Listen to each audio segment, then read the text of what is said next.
देता हूं, जितने भी सारे अभ्यर्थी हैं, खास करके वो स्टेट 19 के हों या सीटेट बीटेट के हों, ये लड़ाई रुकेगी नहीं मेरे भाई। इस लड़ाई में बहुत सारे लूप पोल आने वाले हैं, इतनी आसानी से बहाली नहीं होने वाली है। तो लगेगा नीतीश कुमार जी और सारे बिहार के 29 जिला के अभ्यर्थी अभी कहीं ना कहीं बहुत डिप्रेशन में हैं, हमको पता है। जब आज मैं डिप्रेशन में इतना हूं तो हमारे बहुत सारे साथी आज डिप्रेशन में, इस बात को समझिए। तो ये सिर्फ और सिर्फ बहाली फंसाने का जो आप खेल खेल रहे हैं ना नीतीश कुमार जी, सारे अभ्यर्थी को इस बात को संज्ञान में आ चुका है, और जो नहीं आए हैं 2-4 दिन में एकदम क्लियरेंस हो जाएगा। और एक बात याद रखिएगा, ये लड़ाई थमने वाली नहीं है, ये आग धीरे धीरे भड़क रही है, ये आग जो है चिंगारी और शोले में तब्दील होगा। और मनसा हमेशा रही है बहाली को फंसाने की, इसका कभी मकसद नहीं रहा है। नहीं तो आज भी देख लीजिए, इतना मेरा वीडियो है, यूट्यूब पे वीडियो है, जितने चैनल में मैंने इंटरव्यू दिया उसमें जाके देखिए, इसका एक भी अथॉरिटी अधिकारी, एक भी इसका मंत्रिपरिषद का एक भी आदमी अगर बोल दे कि हम जेन्युइन हैं, जेन्युइन बात करते हैं, ये कहते हैं कि हम बीपीएससी से एग्जाम लेंगे, बीपीएससी से एग्जाम ले लेंगे, क्या कि ये झुंझुना है क्या? बिहार एसएससी वाले को आप 7 साल से लटका के रखे हुए हैं, प्लान करके गद्दी पे बैठे हुए हैं। गद्दी आपकी विराजमान रहनी चाहिए, कुर्सी आपकी इधर उधर नहीं होनी चाहिए। मतलब जिंदगी अभ्यर्थियों के साथ आप खेलते रहना है और कुछ नहीं करना है। अभ्यर्थियों का कोई उम्र बॉन्डिंग कोई मायने नहीं रखता है, कोई उसका इमोशंस मायने नहीं रखता है, कोई उसका एग्जामिनेशन मायने नहीं रखता है। उसको सिर्फ और सिर्फ लड़ाने का काम करना है, उसको सिर्फ और सिर्फ ठगने का काम करना है। बैठे हुए आपके सचिवालय में बैठे हुए बहुत बड़े बड़े पदाधिकारी, उनके साथ आप प्रोटोकॉल फॉलो कर देते हैं, डेडलाइन जारी कर देते हैं, 11 पेज का डेडलाइन जारी कर दिए। दोस्तों और मेरे साथियों, बहुत ही गंभीर समय है और बहुत ही गंभीर समस्या है बिहार के अंदर में। जो 7वां चरण नियमावली आया और उस नियमावली में सरकार ने जिस तरह से हम लोग के लिए प्रावधान लाया, क्या वो प्रावधान वाकई जस्टिफिकेशन हम लोग को देगा या इस प्रक्रिया को और लंबित लेके और आने वाले टाइम में और समस्याएं क्रिएट करेंगे? देखिए, मेरी तबीयत भी अभी 4-5 दिन से मैं बहुत अस्वस्थ चल रहा हूँ, मेरी तबीयत भी ठीक नहीं है। बहुत सारे साथियों को कल से, जब से नियमावली का पास हुआ तब से बहुत सारे अभ्यर्थियों का कॉल आया मेरे पास कि सर कुछ कीजिए, कुछ इस पर प्रतिक्रिया दीजिए, कुछ राय दीजिए। इसी विचार बिंदु के साथ में मुझे लगा कि नहीं, मुझे भी आके कुछ अपना राय यहाँ पे रखना चाहिए। मैं कुछ चैनलों में भी बोलना चाह रहा था, लेकिन मेरी तबीयत काफ़ी अस्वस्थ चल रहा हूँ। देखिए, सरकार की जो मंशा है 7वां चरण नियमावली में, इस बात को समझ ली, खास करके महागठबंधन, और उस महागठबंधन में सबसे बड़ा जो बंधन का काम कर रहे हैं वो है माननीय नीतीश कुमार जी। यही नीतीश कुमार जी, याद कीजिएगा, जब एनडीए की सरकार थी, जब 12 मार्च का रिजल्ट दिया था 55 मिनट के प्रेस कॉन्फ्रेंस के साथ, और जब इन्होंने बोला था इतने लोग ही पास हैं, इतनों की नौकरी सुनिश्चित, उसके बाद उस बयान को फिर इन्होंने पलट दिया, पूरे रिजल्ट को रिवाइज कर दिया। धोखा वहां पे भी मिला हम लोग को। स्टेट 19 के अभ्यर्थियों की हम बात कर रहे हैं, अभी हम कोई सीटेट बीटेट के अभ्यर्थियों की बात नहीं, वहां पे भी हम लोग को धोखा मिला। उसके बाद हमारे साथ जो धोखा हुआ हमारे साथ फिर 21 जून के रिजल्ट में जो स्थितियां हुई, उस रिजल्ट में बहुत सारे जेन्युइन कैंडिडेट थे, हम इस बात को मानते हैं। वहां पे भी उसके साथ फिर 21 जून वाले अभ्यर्थियों के साथ भी फिर धोखा हुआ वहां पे। और उसके बाद उस समय आपको पता है यही नीतीश कुमार जी थे, जब हम लोग सड़क पे आए, हमारे साथी 22 को आ चुके थे सड़क पे, और 22 और 23 को मैं भी यहाँ से भागलपुर से गया, 24 को मैं भी पटना के आंदोलन को ज्वाइन किया।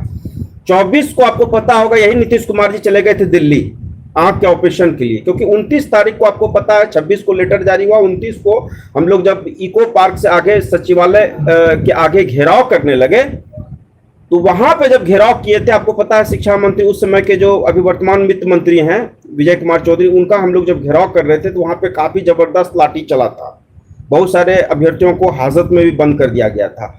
तो आप इस बात को समझिए, जब इस तरह की हरकतें वो करते हैं नीतीश कुमार जी, तो कहीं ना कहीं वो हमेशा भाग जाते हैं बिहार को छोड़ के, और अभी वही चीज हुआ। इसलिए का पूरा जवाबदेही माननीय नीतीश कुमार जी की है। मैं इसमें किसी दूसरे को नहीं मानता हूं और दूसरे का किसी का यहाँ पे चलेगा भी नहीं। देखिए, ये लड़ाई जो इन्होंने लगाया ना, बहुत ही सुनिश्चित ढंग से लड़ाई लगाया हुआ, और ये लड़ाई अब देख लीजिए कि जो ऑलरेडी छठा चरण तक जो नियोजित टीचर हैं उनके साथ भी हम लोग को लड़ाई लगवाने का काम किया, सीटेट बीटेट के साथियों के साथ भी लड़ाई लगवाने का काम किया। ये बहाली नहीं करने जा रहे हैं, वो कहीं ना कहीं एक जुमला फेंकने का काम कर रहे हैं। और जिस तरह से शिक्षा मंत्री का स्टेटमेंट आ रहा है, अरे महाशय महाराज आपके मुंह में दही जम गया था, यही बात आप सदन के पटल पे बोल देते कि हम बीपीएससी से या एसएससी से हम लोग लेने वाले हैं। ये चीज 4 साल से आप हम लोग को गुमराह किए, 4 साल से सारे स्टेट 19 अभ्यर्थियों को गुमराह कर रखे हैं, आपस में लड़ाने का आप लोग काम करते रहे, हमेशा हम लोग को एक दूसरे को आरोप प्रत्यारोप करने का काम करते रहे। तो यही अगर करना था तो आप इससे पहले क्लियरेंस कर देते और 7वां चरण ले लेते, उसके बाद वहां से जो आपको करना था जो करते। तो ये बात समझ लीजिए। देखिए ये अभी तक भी जो क्वालिफाइड टीम के जो अभ्यर्थी हैं इस बात को समझ रहे हैं कि स्टेट 19 को लेके जो सरकार ने ये लाया है, ये देखिए यहाँ पे हम किसी को नीचा दिखाने के लिए नहीं आए हैं, यहाँ पे हम किसी भी मेरिट और नॉट मेरिट सीटेट बीटेट की बात कर रहे हैं, कॉमन चीजों को समझने की, चीजों को समझाने की, चीजों की, इस बात को समझिए। और आप लोग जो जश्न मना रहे हैं कि एक्चुअली बीपीएससी से एग्जाम होगा और उसमें सारे अभ्यर्थियों का भला होगा, ऐसा कुछ नहीं होने वाला है मेरे भाई, इस बात को समझ लीजिए। ये बहाली फंसाने की एक साजिश है। जिस तरह से आपको उस समय भी लड़ाया गया, यही सरकार थे, यही कुमार जी थे, इन्हीं के मंत्री थे, इन्हीं के अपर मुख्य सचिव थे, इस बात को समझिए। और मैं बोला करता था आपको, किसी भी अपर मुख्य सचिव हो, माध्यमिक शिक्षक निदेशक हो या प्राथमिक निदेशक, इनकी औकात नहीं है, इनकी औकात नहीं है, इनके औकात के बाहर हैं। नीतीश कुमार जी इतना मतलब क्या कहा जाए कि बिहार के लिए वो नासूर बन गए हैं, पूरे बिहार के उन सारे अभ्यर्थियों के लिए नासूर बन गए हैं। कितने अभ्यर्थियों का ये बददुआ लेंगे। और इनको चाहिए प्रधानमंत्री की कुर्सी, इनको चाहिए, इनके जो साथ में बैठे हुए तेजस्वी यादव जी, इनको चाहिए मुख्यमंत्री की कुर्सी। आखिर चाहते आप क्या हैं? अगर यही करना था तो 2 साल पहले आप बोल देते, 4 साल पहले बोल देते। इस पॉइंट पे लाके आप कह रहे हैं कि हम बीपीएससी से एग्जाम लेंगे, बीपीएससी से एग्जाम लेंगे, क्या गारंटी है कि के अंदर में एग्जाम ले लीजिएगा और 2 महीने के बाद आप ज्वाइन करवा दीजिएगा। और इसके वो जो आप बोल रहे हैं कि हम राजकर्मी का हम दर्जा दे देंगे, जो यूपी में है और जो झारखंड में है, बिहार तो आपसे संभल नहीं रहा है। अरे सरकार तो आप संभाल नहीं पा रहे हैं महाराज, बिहार की तो बात ही छोड़ दीजिए, बिहार की तो बात ही छोड़ दीजिए। आपने सिर्फ और सिर्फ पलटा पलटी का गेम खेला। और यही काम हम बोला करते थे, जब हम इस मार्च में हम गए हुए थे तो हम आपको बोला करते थे इस आदमी का कोई स्टैंड आउट नहीं है और ये आदमी वास्तव में स्टैंड के लायक नहीं है।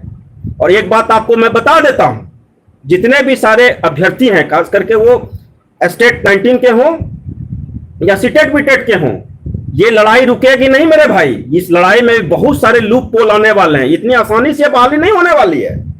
ये लड़ाई बहुत लंबी खींची जाएगी। और एक बात याद रखिएगा, मैं बोला करता था अक्सर अपने चैनलों के माध्यम से, जहां जहां मैं चैनल में इंटरव्यू दिया करता था, इस सरकार की मंशा हमेशा रही है लड़ाने की, इस सरकार की मंशा हमेशा रही है बहाली को फंसाने की, इसका कभी मकसद नहीं रहा है।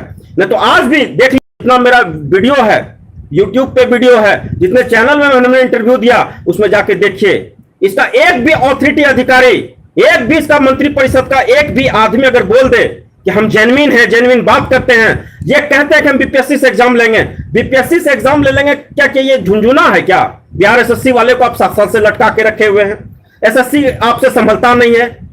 आपने एग्जाम उसका पहले क्वेश्चन लीक कर देते हैं, बीपीएससी का क्वेश्चन ऑलरेडी आप लीक कर देते हैं। सारा जगह पे तो, सब जगह तो आप ही इन्वॉल्व है महाराज। और किस मुंह से आप बोल रहे हैं कि हम बीपीएससी एग्जाम कंडक्ट करवाएंगे, हेल्दी सैलरी ग्रेड देंगे, ये देंगे वो देंगे? जुमलाबाजी मत कीजिए। और अभ्यर्थी आपकी इस जुमलेबाजी को समझ चुके हैं। और एक बात याद रखिएगा, थर्ड वैकल्पिक विकल्प हम लोग 24 में भी तलाशेंगे और 25 में भी तलाशेंगे। इसलिए बिहार के उन सारे अभ्यर्थियों से मेरा आह्वान है कि 24 में इनका पूर्णतः बाइकआउट करना है हमको, 25 में भी जो तेजस्वी यादव की जो है उनका भी बाइकआउट करना है। और खास करके भाजपा के बारे में भी, भाजपा का भी मैनिफेस्टो कभी क्लियर नहीं रहा है। हम देखिए यहाँ पे पार्टी पॉलिटिक्स नहीं करने आए हैं, लेकिन हम आपको स्पष्ट एक संदेश देना चाहेंगे। और एक बात बता देता हूं, ये लड़ाई बहुत लंबी जाएगी। केस तो होगा ही, केस होगा, याद रखिए केस होगा। केस हम नहीं करेंगे, सीटेट बीटेट वाले नहीं करेंगे, लेकिन जो अभी ऑलरेडी राज्यकर्मी में चरण तक जो ज्वाइन किए वो लोग केस करेंगे। केस तो होगा। इसमें बहुत सारे लूप पोल आने हैं। उसको पता था कि बहाली फंसेगी और फंसाने की दिशा में इन्होंने बहुत बड़ा मास्टर स्ट्रोक खेला है, क्योंकि इनको खुद अपना स्टैंड आउट नहीं है। आज इधर तो कल उधर, परसों उधर। अरे आप कभी इलेक्शन में अपना भी जमीर को तलाश लीजिए साहब। 40 सीट लाके आप गद्दी में विराजमान हैं, किस मुंह से आप, मतलब किस निहायत बेशर्म के माफिक आप गद्दी पर बैठे हुए हैं नीतीश कुमार जी। पहले अपने आप गिरिबान में झांक के देखिए। उम्र के इस पड़ाव पे हैं, उम्र के इस पड़ाव पे हैं आप। आपका एक पैर कब्र में है और आप बैठे हुए हैं गद्दी पे मठाधीश के तरह। बहाली को अगर आपको फंसाना ही था तो आज तो 4 साल स्टेट 19 के हो, चाहे सीटेट के हो या बीटेट के हो, सारे अभ्यर्थियों को जो आपने लड़ाने का आपने काम किया, एक नया हथकंडा आपने शुरू किया, इसका जवाब आपको मिलेगा नीतीश कुमार जी। इसका बदुआ आपको लगेगा नीतीश कुमार जी। और सारे बिहार के 29 जिला के अभ्यर्थी अभी कहीं ना कहीं बहुत डिप्रेशन में हैं, हमको पता है। जब आज मैं डिप्रेशन में इतना हूं तो हमारे बहुत सारे साथी आज डिप्रेशन में, इस बात को समझिए। और नीतीश कुमार जी इस पर संज्ञान लीजिए, ये गुमराह आप मत कीजिए, लड़ाने का काम मत कीजिए। आप बहुत लड़ा चुके स्टेट 19 को, अब बहुत पैसा भी आप कमा चुके, सारा हैंडलिंग आपको पता है आप करते हैं। सीएमओ ऑफिस से हैंडलिंग होता है, सीएमओ ऑफिस से पर्चा लीक होता है, सीएमओ ऑफिस इसमें इन्वॉल्व है, आप खुद इन्वॉल्व हैं। आपको पैसा चाहिए, पैसा चाहिए तो इसका यह मतलब है कि आप अभ्यर्थियों की जिंदगी के साथ ट्रैप प्लान करते रहिएगा। जिस तरह से इलेक्शन में आप ट्रैप प्लान करके गद्दी पे बैठे हुए हैं, गद्दी आपकी विराजमान रहनी चाहिए, कुर्सी आपकी इधर उधर नहीं होनी चाहिए। मतलब जिंदगी अभ्यर्थियों के साथ आप खेलते रहना है और कुछ नहीं करना है। अभ्यर्थियों का कोई उम्र बॉन्डिंग कोई मायने नहीं रखता है, कोई उसका इमोशंस मायने नहीं रखता है, कोई उसका एग्जामिनेशन मायने नहीं रखता है। उसको सिर्फ और सिर्फ लड़ाने का काम करना है, उसको सिर्फ और सिर्फ ठगने का काम करना है। बैठे हुए आपके सचिवालय में बैठे हुए बहुत बड़े बड़े पदाधिकारी, उनके साथ आप प्रोटोकॉल फॉलो कर देते हैं, डेडलाइन जारी कर देते हैं। 11 पेज का डेडलाइन जारी कर दिए, उस डेडलाइन में कुछ पता आता नहीं है कब होगा, क्या होगा, नहीं होगा, कितना टाइम लगेगा। तो ये सिर्फ और सिर्फ बहाली फंसाने का जो आप खेल खेल रहे हैं ना नीतीश कुमार जी, सारे अभ्यर्थी को इस बात को संज्ञान में आ चुका है। और जो नहीं आए हैं 2-4 दिन में एकदम क्लियरेंस हो जाएगा। और एक बात याद रखिएगा, ये लड़ाई थमने वाली नहीं है, ये आग धीरे धीरे भड़क रही है। ये आग जो है चिंगारी और शोले में तब्दील होगा, और वो शोला आपके पूरे साम्राज्य को तबाह कर देगा। आप जो 20 साल और 25 साल से गद्दी पे बैठे हुए हैं ना, उम्र के इस पड़ाव में, आपको शर्म नाम का चीज नहीं है। अगर आपके घर में भी कोई बेटा या बेटी होता तो आज आपको उसका दर्द पता चलता।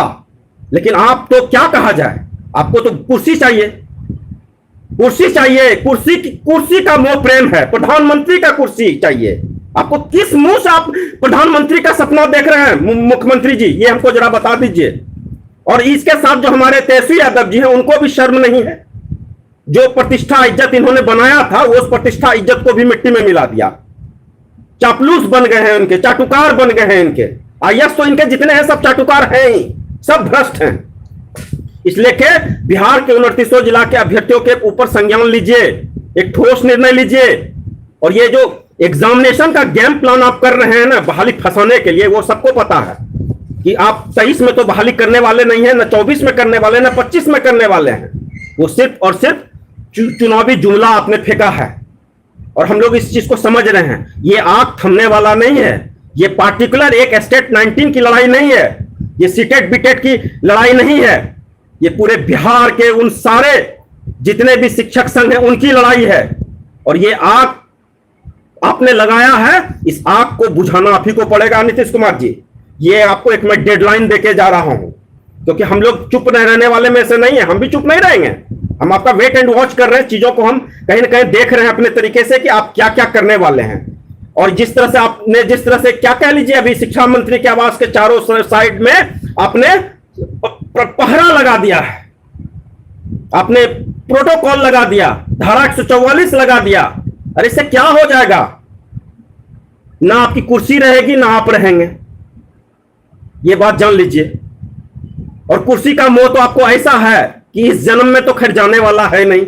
आपने बोला था इसी इलेक्शन में कि हम संन्यास ले लेंगे, लेकिन कुर्सी का मोह है, गद्दी का मोह है, हमको तो गद्दी पे विराजमान रहना है।